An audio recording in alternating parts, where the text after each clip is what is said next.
Enquanto bilhões de dólares estavam saindo dos mercados emergentes em pânico, Ray Dalio estava fazendo o oposto, comprando. E o motivo pelo qual ele está fazendo isso, justamente agora, quando todo analista de Wall Street está gritando para sair, revela uma lógica de investimento que a maioria dos brasileiros nunca ouviu falar. Uma lógica que ele desenvolveu depois de quase perder tudo, e que hoje sustenta um dos maiores hedge funds do planeta, com mais de 150 bilhões de dólares sob gestão. Vamos voltar para 1982. Ray Dalio tinha 33 anos. Ele já tinha fundado a Bridgewater Associates, operava de um apartamento em Nova York e estava convicto de que sabia exatamente o que ia acontecer com a economia global. Ele foi ao Congresso americano, testemunhou publicamente. Disse que os Estados Unidos estavam à beira de um colapso financeiro catastrófico por causa das dívidas dos países em desenvolvimento, especialmente na América Latina. México, Brasil, Argentina, todos eles devendo em dólar. Dalio calculou que quando esses países começassem a dar calote, os grandes bancos americanos iriam junto. Ele estava certo na análise, mas completamente errado no resultado. O Fed interveio, o sistema segurou, e o mercado, em vez de colapsar, subiu. Dalio perdeu quase tudo. Teve que demitir todos os funcionários da Bridgewater. Chegou a pedir dinheiro emprestado ao pai para pagar as contas. Mas aqui está o detalhe que muda tudo. Ao invés de abandonar a análise, ele foi entender o que errou. E o que ele descobriu foi devastador e libertador ao mesmo tempo. Ele percebeu que o problema não era a análise dos fatos, era a sua incapacidade de aceitar que ele poderia estar errado. Ele tinha apostado tudo em uma única convicção, sem construir proteção contra o cenário oposto. Foi aí que nasceu o princípio que guia tudo o que a Bridgewater faz até hoje.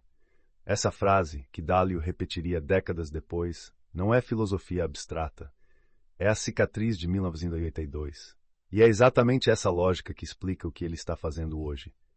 Enquanto os grandes fundos americanos estão reduzindo exposição a mercados emergentes, citando incerteza geopolítica, dólar forte, desaceleração da China, Dalio está indo na direção contrária. Por quê?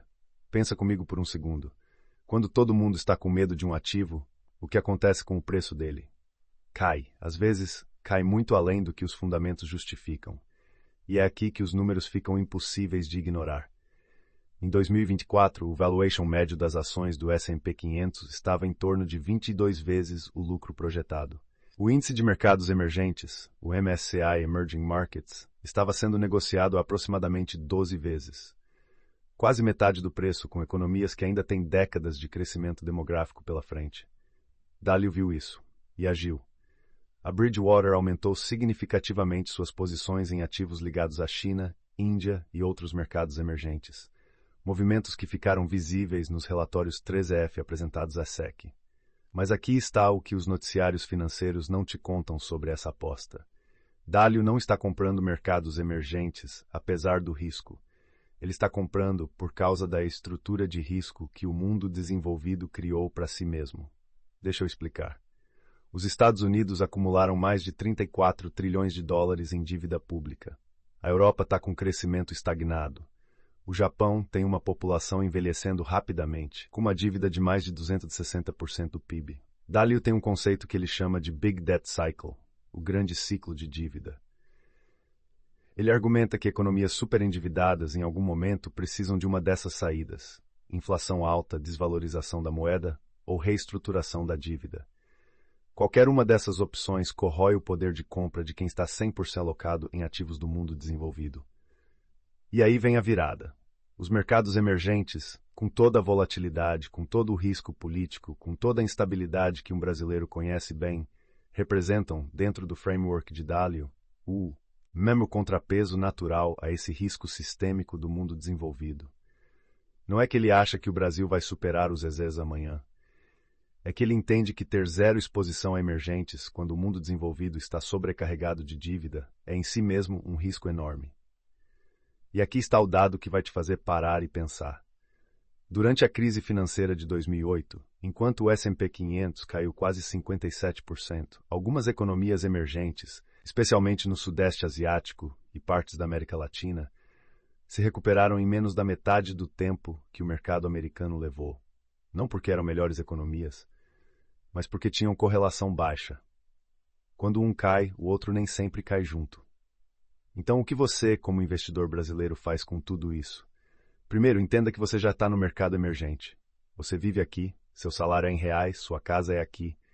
Então, paradoxalmente, para você ter diversificação real, faz sentido ter parte do seu portfólio fora do Brasil, em ativos do mundo desenvolvido. Mas o segundo ponto é mais sutil, e é onde a lição de Dalio realmente morde. Diversificação não é sobre espalhar dinheiro aleatoriamente. É sobre entender quais ativos têm correlação baixa entre si. É sobre construir um portfólio que sobrevive a diferentes cenários econômicos. Dalio chama isso de all-weather portfólio. Um portfólio para qualquer clima. Não o melhor em nenhum cenário. O mais robusto em todos. E aqui está a pergunta que eu quero que você leve para casa. Se amanhã os Estados Unidos entrassem numa recessão profunda com inflação alta, estagflação, quantos por cento do seu portfólio estaria protegido? Não pensa como uma pergunta abstrata. Pensa como Dalio pensaria. Porque foi exatamente essa pergunta que ele se fez depois de 1982. E a resposta que ele construiu ao longo de décadas é o motivo pelo qual a Bridgewater sobreviveu à crise de 2000, a de 2008 e a de 2020, enquanto outros fundos quebravam. A ironia? O maior gestor de hedge fund do mundo passou anos sendo chamado de pessimista, de exagerado, de lunático, por diversificar demais, por se proteger de riscos que nunca iam acontecer, até acontecerem. Deixe nos comentários. Você tem alguma exposição a mercados emergentes fora do Brasil no seu portfólio? Ou ainda está 100% em ativos locais? Quero saber onde você está nessa jornada. Este vídeo é apenas para fins educacionais. Não é aconselhamento financeiro. Consulte sempre um profissional qualificado antes de tomar qualquer decisão de investimento.